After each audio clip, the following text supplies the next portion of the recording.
जिसे समझा था गरीब सहेली, वो निकली रईस खानदान की इकलौती बेटी। नेत्रहीन राम और मालती एक छोटे से कमरे पर बिछी पलंग पर बैठकर आपस में बातें करते हुए। मालती, तुम कल रात से बहुत खांस रही हो और तुम्हारा हाथ भी बहुत गर्म लग रहा है। क्या तुम्हारी तबीयत अब पहले से कुछ ठीक है? हाँ राम, मेरी तबीयत अब काफी ठीक है। वैसे भी मेरी बच्ची इतने सालों के बाद मुंबई से वापस लौटकर इस चौखट पर कदम रखेगी तो मेरी सारी बीमारियां अपने आप गायब हो जाएंगी। आज पूरे 7 सालों के बाद हमारी बेटी इस घर में वापस कदम रख रही है। राम, मुझे ऐसा महसूस हो रहा है कि जैसे उसकी आहट के साथ ही मुझे मेरी खोई हुई पूरी दुनिया वापस मिल गई हो। सच कह रही हो मालती, जब वो चली गई थी तो यह घर बिल्कुल शमशान जैसा सूना हो गया था। मुझे आज भी वो खौफनाक दिन याद है जब हमारी गाड़ी का भयानक एक्सीडेंट हुआ था और हम दोनों ने अपनी आंखें हमेशा के लिए खो दी थी। हमारे इलाज में अस्पताल वाले हर दिन हजारों रुपए मांग रहे थे और हमारे पास फूटी कौड़ी भी नहीं बची थी। तभी मेरे छोटे भाई नीलेश ने हम दोनों की बेबसी का फायदा उठाया और हमारी सारी पुश्तैनी जमीन जायदाद अपने नाम कर ली और हमारे सिर पर लाखों रुपए का झूठा कर्जा भी मढ़ दिया। और फिर हमारी मासूम बेटी को अपनी चालाकी से शहर में अपने किसी पुराने दोस्त के घर पर काम करने के लिए भेज दिया था। इतने सालों तक मेरी बच्ची ने वहां क्या क्या दुख झेले होंगे, ये सोचकर ही मेरा कलेजा कांप उठता है। पर तुम भगवान का न्याय तो देखो कि अब उस घर की मालकिन को भगवान ने अपने पास बुला लिया है। अब वहां का सारा काम खत्म हो गया है और हमारी बेटी हमेशा के लिए हमारे पास वापस लौट रही है। तभी अचानक नीलेश अपनी पत्नी माधवी और बेटी पायल के साथ अंदर आते हुए, अरे तुम दोनों अंधे यहाँ बैठकर सिर्फ मुफ्त की रोटियां तोड़ रहे हो? सुबह के 9 बज चुके हैं, लेकिन तुम लोग अभी तक काम करने के लिए क्यों नहीं आए? मुझे तो लगता है कि इन दोनों को अब आराम करने की आदत लग चुकी है। चलो जल्दी से उठो और अपने अपने काम पर लगो, वरना आज रात का खाना नसीब नहीं होगा। राम अपनी लाठी के सहारे धीरे धीरे बगीचे की तरफ बढ़ता है, जबकि मालती माधवी के बड़े हॉल की तरफ जाती है। बगीचे में सफाई करते समय राम का पैर एक बड़े पत्थर से टकराता है और वो लड़खड़ाकर एक महंगे गुलाब के पौधे पर गिर जाता है। ये देखकर नीलेश उसके पास आकर चिल्लाते हुए, तुझे दिखाई नहीं देता क्या बुड्ढे? तूने मेरे बगीचे के सबसे महंगे फूल तोड़ दिए। नीलेश बहुत जोर से एक चांटा राम के चेहरे पर खींचकर मारता है। राम जमीन पर गिर जाता है और उसके मुंह से खून निकलने लगता है। उसी समय सामने खड़ी रश्मि और सुप्रिया ये सब देखकर दंग रह जाती हैं। सिर पर पट्टी बांधी लड़की रश्मि और सुप्रिया ये सब देखकर दौड़कर राम के पास आते हुए, बाबा, आप ठीक तो है ना? बेटी, क्या ये तेरी आवाज है? मेरी बच्ची आ गई। अरे मालती देखो, हमारी बेटी वापस आ गई है। राम लड़खड़ाते हुए खड़ा होता है और हवा में हाथ फैलाता है। सुप्रिया तुरंत उसके गले लग जाती है और रोने लगती है। राम उसके चेहरे को चूमने लगता है और उसके आंसू पोंछता है। तभी सुप्रिया अपने चाचा से, चाचा जी, इस बूढ़े इंसान पर हाथ उठाते हुए आपको जरा भी शर्म नहीं आई? तो तू आ गई मुंबई से? अरे बहुत नाटक हो गया बाप बेटी का। अब सीधे काम की बात सुन। तू वहां भी नौकरी करती थी और यहाँ भी नौकर बनकर ही रहेगी। अब से अपने अंधे माता पिता के साथ मिलकर तुझे हमारे पूरे घर का काम अब तुझे ही संभालना होगा। चला, मैं तुझे अपना घर भी दिखा देता हूँ और तेरी माँ से भी मिलवा देता हूँ। नीलेश सुप्रिया और उसके साथ आई लड़की रश्मि को लेकर अंदर जाता है। सुप्रिया और रश्मि देखती है कि अंदर मालती पोछा लगा रही थी और माधवी मालती पर चिल्ला रही थी, चाची, ये सब क्या हो रहा है यहाँ पर? मेरी बेटी, मेरी बच्ची आ गई। तू आ गई ना बेटा, मेरी बेटी वापस आ गई।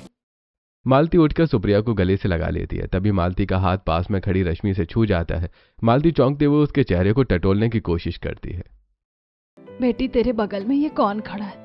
इसका बदन तो बहुत कांप रहा है और इसके सिर पर कुछ बंधा हुआ महसूस हो रहा है। माँ, ये मेरी सहेली रश्मि है। रास्ते में इसका एक भयानक एक्सीडेंट हो गया था, जिसके कारण इसकी याददाश्त पूरी तरह से चली गई है। इसे अपना नाम तक याद नहीं था, इसीलिए मैं इसे अपने साथ यहाँ ले आई। चलो, बहुत अच्छा हुआ जो तू इसे अपने साथ ले आई। माँ, परेशान मत होइए, आप बैठ जाइए। मैं आपके हिस्से का ये पोछा लगा देती हूँ। आप बहुत थक गई हैं। नहीं नहीं बेटा, तुम तो मेहमान हो और फिर तुम्हें चोट भी लगी है। तुम चुपचाप बैठो, मैं खुद सारा पोछा लगा देती हूँ। बस थोड़ा सा ही बचा है।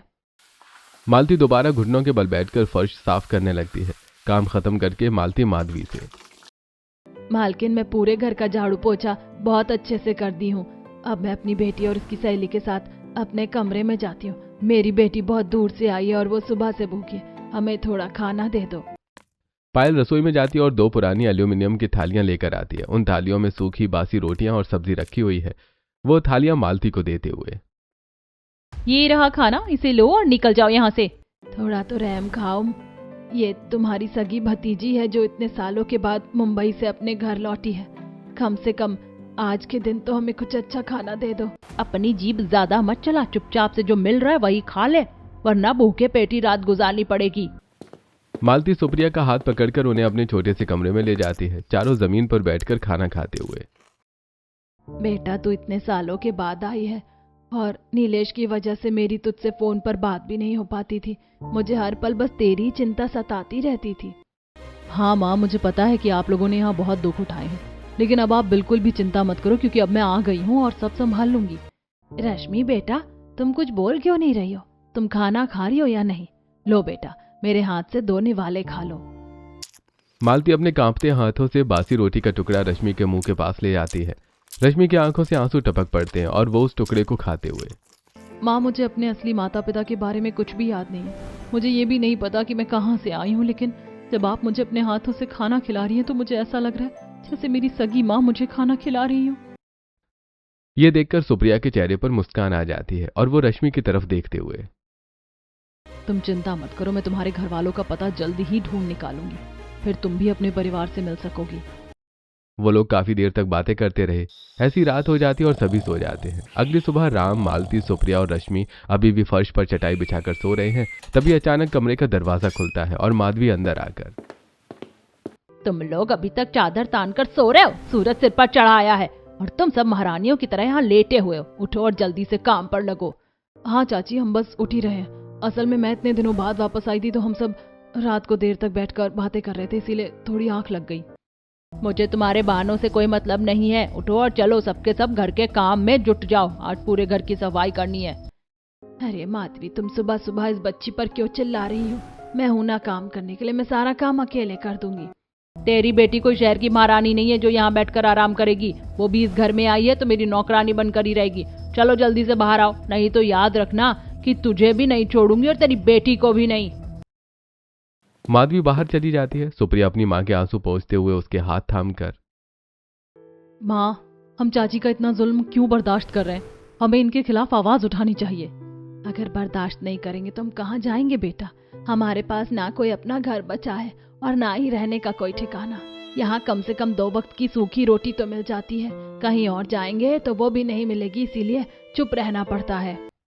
रश्मि आगे बढ़ती है और मालती के हाथों को अपने हाथों में ले लेती है। जैसे वो मालती की कलाई छूती है, मालती के मुंह से एक चीख निकल जाती है। बेटी, वहाँ मत छुओ, बहुत तेज दर्द हो रहा है। माँ, क्या हो गया? आपके हाथ में ये नीला निशान कैसा है? ये चोट आपको कब लगी? बेटी, ये निशान तुम्हारी चाची माधवी की मेहरबानी है। काम में थोड़ी सी भी गलती होने पर वो हमेशा इस पर जुल्म करती है। बाबा, ये लोग इतने बेरहम कैसे हो सकते हैं? अपनी ही जेठानी पर कोई हाथ कैसे उठा सकता है? बेटा, ये तो हमारा भाग्य है कि हमें ये सब कुछ कहना ही पड़ता है। माँ बाबा, मैं आप लोगों का ये दर्द बहुत अच्छे से समझ सकती हूँ। किसी बेबस इंसान पर इस तरह जुल्म करना बिल्कुल भी अच्छी बात नहीं है। हमें इसके खिलाफ कुछ तो कदम उठाना ही चाहिए। हाँ सुप्रिया, पर हम क्या कर सकते हैं? हम तो पूरी तरह लाचार हैं। अब देखते हैं कि आगे क्या होता है, क्योंकि ये सब कुछ अब ज्यादा दिन चलने वाला तो नहीं है। चारों माधवी के घर पहुंचते हैं, जहां नीलेश, माधवी और पायल पहले से ही सोफे पर बैठे चाय पी रहे हैं। नीलेश उन चारों को देखकर, आ गए तुम चारों? अच्छा है, अब हमें 2 जवान नौकरानियां मिल गई हैं, तो काम भी 2 गुना रफ्तार से होना चाहिए। सुप्रिया और रश्मि, तुम दोनों सीधे रसोई में जाओ और आज दोपहर का खाना तैयार करो। और मालती, तू झाड़ू पोछा संभाल। राम, तुम जाओ और बगीचे की बाड़ को ठीक करो। सुप्रिया और रश्मि रसोई में चली जाती हैं और खाना बनाना शुरू करती हैं। रसोई में बहुत सारे महंगे बर्तन सजे हुए हैं। सुप्रिया एक शेल्फ से बर्तन उतार रही होती है कि अचानक उसका पैर फिसल जाता है और उसके हाथ से एक कीमती चीनी मिट्टी के कप का सेट छूटकर फर्श पर गिर जाता है और उसके टुकड़े टुकड़े हो जाते हैं। आवाज सुनकर पायल और माधवी किचन में आते हुए, माँ देखो, इसने हमारा इतना महंगा क्रॉकरी सेट तोड़ दिया। माधवी फर्श पर बिखरे हुए टुकड़े देखकर आग बबूला हो जाती है। वो सुप्रिया को मारने के लिए हाथ उठाती है। तेरी ये मजाल, तूने मेरा इतना कीमती विदेशी कप तोड़ दिया। तेरी हिम्मत कैसे हुई इसे छूने की? जैसे माधवी का हाथ सुप्रिया के चेहरे की तरफ बढ़ता है, सुप्रिया अपनी चाची का हाथ पकड़कर झटकते हुए, हे भगवान, इस नौकरानी की इतनी हिम्मत कि इसने मेरा हाथ पकड़ लिया। नीलेश, जल्दी यहाँ आओ, देखो इस लड़की ने मुझ पर हाथ उठाया। नीलेश दौड़कर रसोई में आते हैं। राम और मालती भी आवाज सुनकर रसोई के दरवाजे पर आकर खड़े हो जाते हैं। तुम्हारी ये हिम्मत कि तुमने मेरी पत्नी पर हाथ उठाया? अरे नहीं नहीं चाचा, दरअसल मैं तो बस चाची को चोट लगने से बचा रही थी। और रही बात इस टूटे हुए कप की, तो मैं आपको इससे भी कहीं ज्यादा अच्छा क्रॉकरी सेट मंगा कर दे दूंगी। तेरी औकात है इतना महंगा क्रॉकरी सेट मंगवाने की? तू तो खुद यहाँ मुफ्त की रोटियां तोड़ रही है, बढ़िया एक क्रॉकरी सेट देने वाली। चाची, दरअसल मैं मुंबई में जहाँ रहती थी ना, वहाँ मेरी जो मेम साहब थी, वो मुझे बहुत बड़े बड़े रईस लोगों के घरों में काम करने के लिए भेजती थी। उन अमीर लोगों से मेरे बहुत अच्छे व्यवहार है। अगर मैं उनसे एक बार कहूंगी तो वो तुरंत भेज देंगे। अच्छा, बहुत पहचान वाली बनती है। तो जरा मंगवा हमारे लिए एक नया क्रॉकरी सेट। अगर शाम तक नहीं आया तो तुम सबको घर से बाहर फेंक दूंगा। सुप्रिया मुस्कुराती है और रसोई से बाहर निकलकर अपनी जेब से फोन निकालती है और एक नंबर डायल करती है, फिर फोन पर बात करते हुए, सुनो, मुझे तुरंत एक बेहद कीमती और शानदार क्रॉकरी सेट चाहिए। ध्यान रहे वो पूरी तरह से इम्पोर्टेड होना चाहिए, भारत का नहीं बल्कि जापान का होना चाहिए। इसे तुरंत मेरे बताए पते पर डिलीवर करवाओ। सुप्रिया जैसे ही फोन काटती है और पलटती है तो सामने रश्मि खड़ी होती है।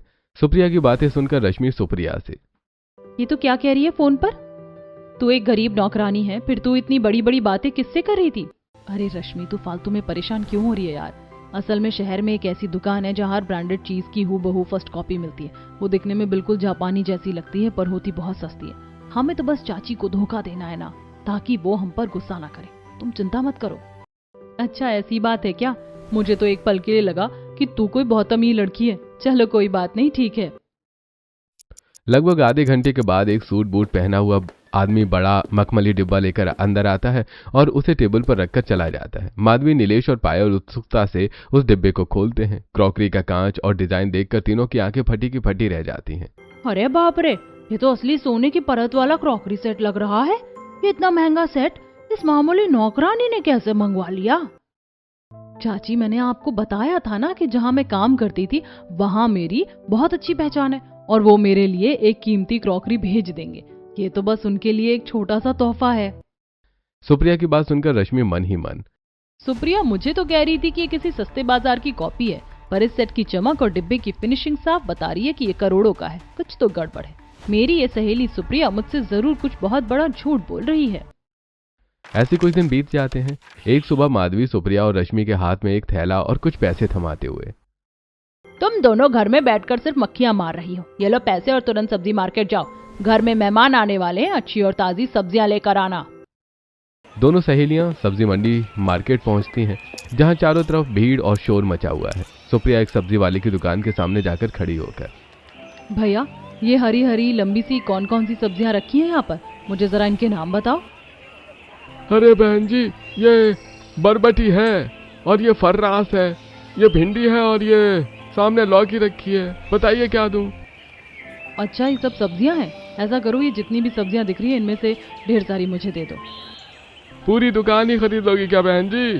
जरा वजन तो बताओगे कितनी कितनी चाहिए? वजन वो तो मुझे पता नहीं है कि कितनी लगती है। ऐसा करो, तुम सबकी सब दे दो, 2-2 किलो तौल दो। पास खड़ी रश्मि ये सुनकर जोर जोर से हंसते हुए, सुप्रिया, तेरा दिमाग खराब है क्या? तू कैसी गरीब लड़की है कि तुझे सब्जी खरीदना तक नहीं आता? इतनी सब्जी का हम घर में क्या अचार डालेंगे? भैया, आप इसकी बातों पर ध्यान मत दो। आप सारी सब्जियां पाव पाव भर दे दो। और हाँ भैया, थोड़ा रेट तो कम करो, बहुत महंगा लगा रहे हो। अरे बहन जी, पूरी सब्जी मिलाकर 150 रुपए की हुई है। अब इसमें क्या कम करूं? नहीं भैया, 150 रुपए बहुत ज्यादा है। मैं तो सिर्फ 130 रुपए ही दूंगी। देना है तो दो, वरना हम दूसरी दुकान पर जा रहे हैं। ठीक है, आप भी क्या याद रखोगी? ले जाओ 130 रुपए में ही। दोनों सब्जियां लेकर वापस घर की तरफ पैदल चलने लगते हैं। रश्मि रास्ते भर सुप्रिया का मजाक उड़ाते हुए, यार सुप्रिया, तुझे तो सच में कुछ नहीं आता, पर मुझे देख, मुझे कितने अच्छे से मोल भाव करना आता है। रश्मि हंसते हंसते उदास हो जाती है और फिर सुप्रिया से, मुझे तो ऐसा लगता है कि मेरे असली माता पिता भी जरूर गरीब ही रहे होंगे, तभी मेरे खून में ये सब पहले से ही आ गया है। लेकिन तुझे क्यों नहीं आता? तू तो कहती थी कि तू बचपन से ही गरीब है और दूसरों के घरों में काम करती थी। पता नहीं यार, मैं असल में हमेशा बड़े शहरों के बंगलों के अंदर ही रही हूँ ना, तो वहाँ पर सब्जियाँ लाने का काम दूसरे नौकरों का होता था। मुझे कभी रसोई से बाहर जाने का मौका ही नहीं मिला। इसीलिए मुझे इन सब का कोई अंदाजा नहीं है। अच्छा अच्छा ठीक है, मैं समझ गई, तू बड़े घर की बड़ी नौकरानी थी ना, इसलिए। दोनों सहेलियां सब्जी का थैला लेकर घर वापस आती हैं, माधवी को दे देती हैं।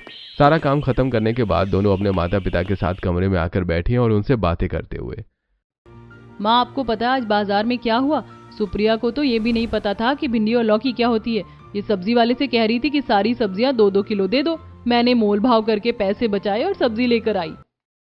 मालती रश्मि के सिर पर हाथ फेरते हुए। मेरी समझदार बच्ची, तू सचमुच कितनी अच्छी है। भगवान करे तेरी याददाश्त जल्दी से वापस आ जाए और तू भी अपने माता पिता से मिल सके। आखिर वो भी तो तेरी राह देख रहे होंगे। चलो, अब शाम होने को आई है, हमें नीलेश के घर काम के लिए जाना चाहिए। माँ बाबा, मुझे एक बात समझ नहीं आती, आप लोग रोज रोज उनके यहाँ काम करने क्यों जाते हो? चाची और चाचा आप लोगों की इतनी बेइज्जती करते हैं, फिर भी आप चुपचाप चले जाते हो। हाँ बाबा, सुप्रिया सही कह रही है। मुझे तो बहुत तकलीफ होती है जब चाचा और चाची आप दोनों पर हाथ उठाते। आप लोग आज से वहां मत जाओ। बेटा, तुम दोनों की बातें तो सही है, पर हमारे पास और क्या रास्ता है? अगर हम काम पर नहीं जाएंगे तो वो हमें उस टूटे कमरे से भी बाहर निकाल देंगे। जाना तो पड़ेगा ही। चारों एक बार फिर नीलेश के घर पहुंचते हैं। माधवी सोफे पर बैठकर अपने नाखून साफ कर रही है और नीलेश अखबार पढ़ रहा है। चलो, आ गए तुम लोग। सुप्रिया और रश्मि, आज रसोई में जाकर छोले भटूरे बनाओ और तुम दोनों बुड्ढे बुड्ढी पूरे घर की साफ सफाई के काम में लग जाओ। एक भी जगह धूल नहीं दिखनी चाहिए। सुप्रिया और रश्मि रसोई की तरफ बढ़ती हैं, जबकि मालती हॉल की खिड़कियों को साफ करने लगती है। काम करते करते अचानक मालती का सिर घूमने लगता है। उसकी लाठी हाथ से छूट जाती है और वो जोर से कराहती हुई फर्श पर गिर पड़ती है। मेरा सिर बहुत तेजी से घूम रहा है। बेटा, सुप्रिया, मुझे बचाओ। मालती की आवाज सुनकर रसोई से सुप्रिया और रश्मि दौड़कर बाहर आती हैं। राम भी टटोलते हुए अपनी पत्नी के पास पहुंचता है, सुप्रिया अपनी मां को उठाते हुए। माँ, क्या हुआ आपको? आप ठीक तो है ना? ये चक्कर आने का नाटक मेरे सामने मत करो। काम से बचने के लिए रोज नया बहाना ढूंढ लेती है। उठो और चुपचाप अपना काम पूरा करो। चाची, इन्हें सच में चक्कर आए हैं। मैंने फैसला कर लिया है कि अब से मेरे घर का कोई भी सदस्य इस घर में काम नहीं करेगा। अच्छा, तो अब ये नौकरानी हमारे घर के नियम तय करेगी। अगर ये लोग काम नहीं करेंगे तो तुम सबको अभी इसी वक्त इस हवेली से बाहर धक्के मार के निकाल दिया जाएगा।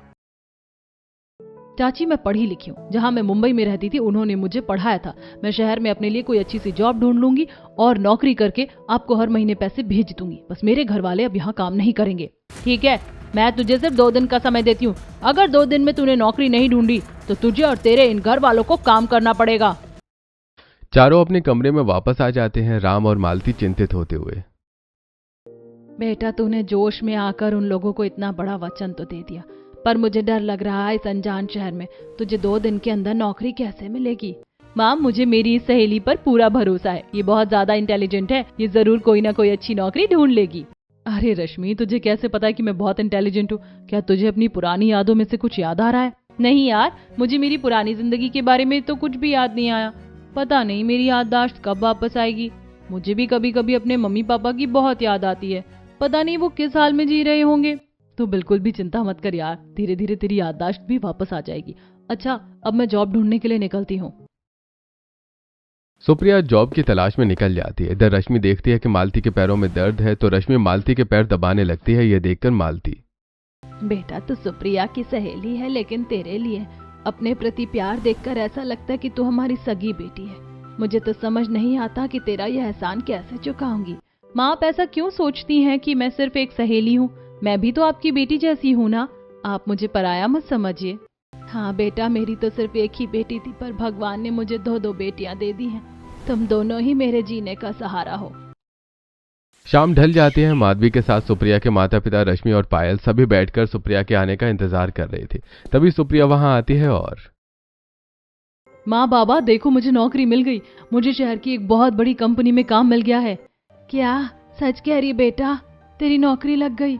हाँ माँ, बिल्कुल सच कह रही हूँ। चाची, अब आप एक काम वाली रख लीजिए। मेरी पेमेंट 40,000 है और हमारी बात के मुताबिक मैं आपको हर महीने 30,000 रुपए दे दूंगी। क्या 40,000 की नौकरी? खैर, हमें तो हमारे 30,000 से मतलब है। ठीक है, कल से तुम लोगों का काम करना बंद। सुप्रिया की बात सुनकर पायल हैरान होते हुए, सुप्रिया, मुझे एक बात समझ नहीं आई। तुझे जिस कंपनी में जॉब लगी है उसका नाम क्या है? मुझे शहर की सबसे बड़ी company Mittal and Mittal company में जॉब मिली है। मित्तल एंड मित्तल कंपनी में? ये कैसे मुमकिन है? मैं खुद महीनों से चक्कर काट रही थी, बड़ी मुश्किल से वहाँ मुझे एक छोटा सा काम मिला है और तुझे एक ही दिन में इतनी बड़ी नौकरी मिल गई। हाँ पायल, अगर तुम्हें यकीन नहीं आ रहा तो कल मैं तुम्हें ऑफिस में ही मिलूंगी, तो तुम खुद देख लेना। सुप्रिया ऐसा कहकर अपने माता पिता और रश्मि के साथ अपने कमरे में वापस आ जाती है। तब रश्मि हैरान होते हुए सुप्रिया से, पर सुप्रिया, इतनी बड़ी कंपनी में बिना किसी अप्रोच की नौकरी कैसे मिल सकती है? अरे रश्मि, मैंने बताया था ना कि मैं जहाँ रहती थी उन लोगों की बहुत पहुंच है। मैंने उन्हीं को फोन लगाया था और उन्होंने बोल दिया तो मुझे जॉब मिल गई। सुप्रिया तो कहती थी कि ये वहां सिर्फ एक काम वाली बनकर रहती थी। अगर ये सिर्फ एक नौकरानी थी तो इसके लिए कोई अप्रोच क्यों करेगा? कुछ तो गड़बड़ है। उधर सुप्रिया लकड़ियां जलाकर चूल्हे पर धुएं में खाना बनाते हुए मन ही मन, हे भगवान, मैंने तो सोचा भी नहीं था कि जीवन में मुझे ये सब भी करना पड़ेगा। बस एक बार मेरी सहेली की याददाश्त वापस आ जाए तो सब कुछ बदल जाएगा। ऐसा सोचते हुए सुप्रिया खाना बनाती और सभी को खिलाती है। अगले दिन सुप्रिया ऑफिस जाती है। तभी ऑफिस के बाहर पायल सुप्रिया को देखकर, आ गई तू ऑफिस? आज तुझे हमारे बीच का असली फर्क साफ साफ दिखाई देगा। रश्मि पायल की बात का कोई जवाब नहीं देती और आगे बढ़ जाती है। पायल भी उसके पीछे पीछे ऑफिस की तरफ बढ़ती है। सुप्रिया जैसे ही मित्तल एंड मित्तल कंपनी के गेट पर पहुंचती है, कंपनी का एक सीनियर मैनेजर दौड़ता हुआ बाहर आकर, अरे मैम साहब, आप यहाँ बाहर धूप में क्यों खड़ी हैं? आइए ना प्लीज, जल्दी से अंदर आइए। अरे मैनेजर साहब, आपको कोई गलत फहमी हुई है। ये कोई मेम साहब नहीं है, ये तो हमारे घर की एक मामूली नौकरानी है जो बहुत गरीब है। हाँ, वो सही तो बोल रही है। जी जी मैम साहब, ठीक है, आइए अंदर पधारिए। सुप्रिया जैसी ऑफिस के अंदर कदम रखती है, वहां मौजूद सभी कर्मचारी अपनी अपनी सीटों से खड़े हो जाते हैं। पायल ये सब देखकर हैरान रह जाती है। सुप्रिया के अंदर जाने के बाद पायल रिसेप्शन पर बैठी लड़की के पास जाकर, सुनो सब लोग, इसके सामने खड़े क्यों हो रहे हो? मैडम, मैं आपको इस बारे में कुछ भी नहीं बता सकती। आप जॉब करने आई हैं तो जॉब कीजिए। पायल का मुंह बन जाता है और वो चली जाती है। शाम को जब सुप्रिया घर लौटती है तो उसके पास महंगे सूट, राशन का सामान और नए कपड़े होते हैं। मालती उन्हें अपने हाथों से छूते हुए, बेटा, इतने सारे कपड़े और ये ढेर सारा राशन, तेरे पास इतने पैसे कहाँ से आ गए? माँ आज ऑफिस गई थी तो मुझे एडवांस मिला था, ये सब उसी से लाई हूँ। तभी आवाज सुनकर नीलेश, माधवी और पायल भी वहां आकर, ये सब क्या तमाशा है? इतना सारा पैसा कहाँ से आया तेरे पास? अपनी बात हुई थी कि तू पैसे हमें देगी। सुप्रिया तुरंत अपने बैग से 30,000 रुपए निकालकर माधवी को देते हुए, ये लीजिए आपके 30,000 रुपए। अगर 30,000 तूने हमें दे दिए तो तेरे पास सिर्फ 10,000 बचे। फिर तू इतना सारा सामान कैसे लाई है? अरे चाची, ये जो सामान है ना, ये सब रोड का है। बाजार में सेल लगी हुई थी तो 5,000 में मुझे ये बहुत सारा लोकल सामान मिल गया। हाँ माँ, सही कह रही है, ये फुटपाथ का ही सामान होगा। चलो यहाँ से। नीलेश और माधवी चले जाते हैं। उसके बाद रश्मि चुपचाप फर्श पर पड़े एक सूट को उठाती है और उस पर लगे ब्रांड के टैग को देखते हुए, सुप्रिया तो झूठ बोल रही है। इस सूट पर ब्रांड टैग लगा है, ये ब्रांडेड है, ये किसी रोड पर मिल ही नहीं सकता। अरे रश्मि, नकली ब्रांड टैग लगा है, असली थोड़ी है। चलो अब जाने दे, मैं खाना बनाती हूँ। सुप्रिया ऐसा कहकर वापस चूल्हे के पास जाती है और चूल्हा जलाकर खाना बनाने लगती है। रश्मि उसे ध्यान से देखते हुए मन ही मन, नहीं, ये सामान ब्रांडेड ही है। आखिर ये झूठ क्यों बोल रही है? सुप्रिया के खाना बनाने का तरीका देखकर, सब्जियां खरीदने का तरीका देखकर और उसे देखकर ऐसा लगता है कि वो कोई साधारण लड़की नहीं है। ये भगवान, मेरी याददाश्त कब वापस आएगी और मुझे कब याद आएगा कि आखिर सुप्रिया की सच्चाई क्या है? ऐसे कुछ दिन और बीत जाते हैं। एक दिन सुप्रिया अपने अंधे माता पिता और सहेली रश्मि को खाना खाने के लिए एक बड़े रेस्टोरेंट में ले जाती है। इत्तेफाक से माधवी भी अपने पति और बेटी के साथ अपने सामने की टेबल पर बैठी होती है। सुप्रिया को देखकर रश्मि अपने पति और बेटी से, इस रेस्टोरेंट में तो बहुत सारे पैसे लगते हैं और सुप्रिया तो अपनी पेमेंट से 30,000 हमें दे देती है।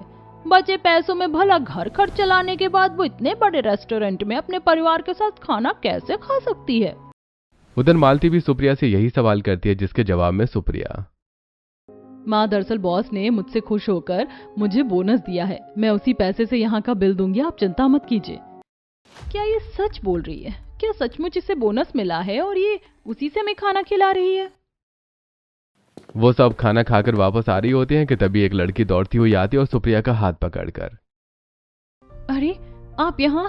मेम साहब, सिंघानिया मैडम, मैं कब से आपसे मिलना चाहती थी। अरे तुम्हें कोई गलत फहमी हुई है, प्लीज मेरा हाथ छोड़ो। हाँ मैडम, आपको कोई गलत फहमी हुई है। ये सिंघानिया मैडम नहीं बल्कि सुप्रिया है। नहीं, मैं तो मान ही नहीं सकती, मेरी आंखें धोखा नहीं खा सकती। वो अमीर लड़की चली जाती है। रश्मि सुप्रिया की तरफ देखते हुए मन ही मन, वो लड़की इतनी कॉन्फिडेंट क्यों थी?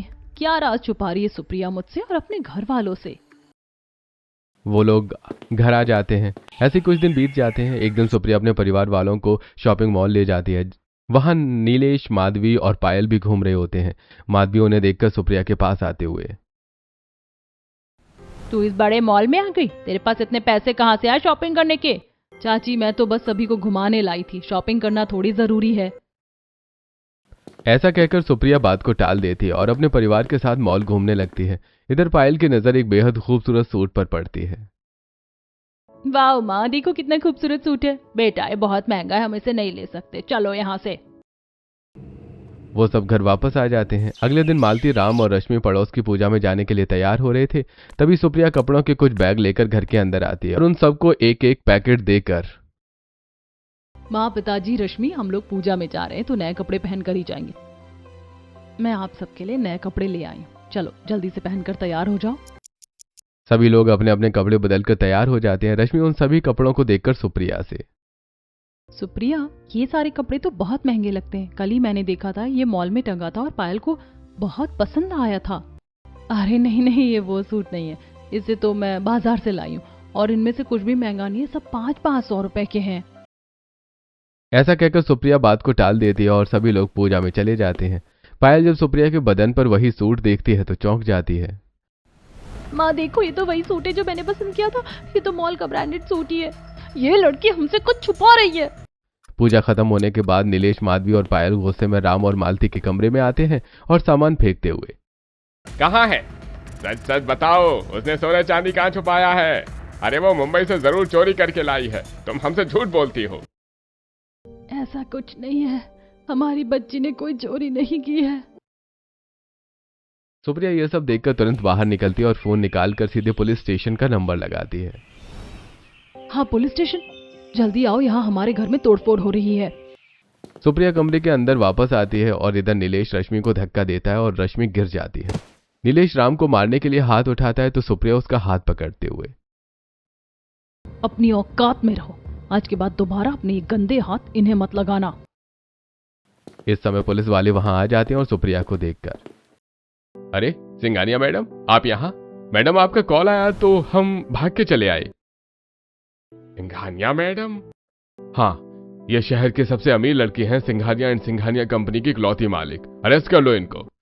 पुलिस वाले माधवी, नीलेश और पायल को अरेस्ट कर लेते हैं। तभी रश्मि को होश आ जाता है और वो चोट के कारण उसकी याददाश्त वापस आ चुकी होती है। मुझे सब याद आ गया, तू रश्मि है ना? मैं सुप्रिया हूँ। बेटी ये सब क्या हो रहा है? मैं कुछ समझा नहीं। मैं बताती हूँ माँ बाबा, अब सच सामने आ ही गया है तो सुनो। सुप्रिया और मैं मुंबई में ही रहते थे और दोनों एक दूसरे के दोस्त थे। कुछ महीने पहले जब सुप्रिया वापस आ रही थी तो मैंने इसे लिफ्ट दी थी। यार रश्मि, तेरा बहुत बहुत शुक्रिया कि तू कार से मुझे मेरे घर छोड़ देगी। अरे मैं इतना भी नहीं कर सकी, तुम्हारी फ्रेंडशिप किस काम की। दोनों बातें करते हुए अपने रास्ते की तरफ आगे बढ़ रही थी। तभी उनकी कार का एक्सीडेंट हो जाता है और दोनों लड़कियां बेहोश हो जाती हैं। जब होश आता है तब डॉक्टर रश्मि से, देखिए आपके साथ आपकी सहेली भी यहाँ एडमिट हुई थी। आप तो ठीक हैं, लेकिन आपकी सहेली की याददाश्त चली गई है, उन्हें पुरानी कोई भी बात अब याद नहीं है। फिर रश्मि सुप्रिया को छोड़ने उसके घर पहुंचती है और सुप्रिया के माता पिता पर हो रहे जुल्म को देखकर वो मन ही मन फैसला करती है, मैं तब तक नहीं जाऊंगी जब तक ये सब कुछ ठीक नहीं हो जाता। और तब से मैं सुप्रिया बनकर और सुप्रिया रश्मि बनकर आपके घर में रह रहे हैं। बेटा तुमने हमको क्यों नहीं बताया? किस मुंह से बताती कि मैंने आपकी इकलौती बेटी का एक्सीडेंट कर दिया। मेरे माँ बाप नहीं है तो मैं अपनों को खोने का दर्द समझ सकती हूँ। नीलेश, माधवी और पायल को रश्मि की बात सुनकर हैरान रह जाते हैं और पुलिस वाले उन्हें पकड़कर ले जाते हैं और रश्मि सुप्रिया के परिवार को लेकर अपने बड़े से बंगले पर आ जाती है। शानदार बंगले में आने के बाद मालती रश्मि को छूकर, बेटा काश हम तुझे अपनी आंखों से देख पाते। जरूर देखेंगे, मैंने डॉक्टर से बात कर ली है, जल्दी ही आपकी आंखों का ऑपरेशन हो जाएगा और आप लोग अपनी आंखों से सब कुछ देख पाएंगे। अगले दिन अस्पताल में राम और मालती की आंखों का ऑपरेशन हो जाता है और उनकी आंखें वापस आ जाती हैं। आंखें वापस आने के बाद राम और मालती दोनों लड़कियों को खूब प्यार करते हैं और वो सब मिलकर खुशी खुशी रहने लगते हैं और ये कहानी यहीं पर खत्म हो जाती है।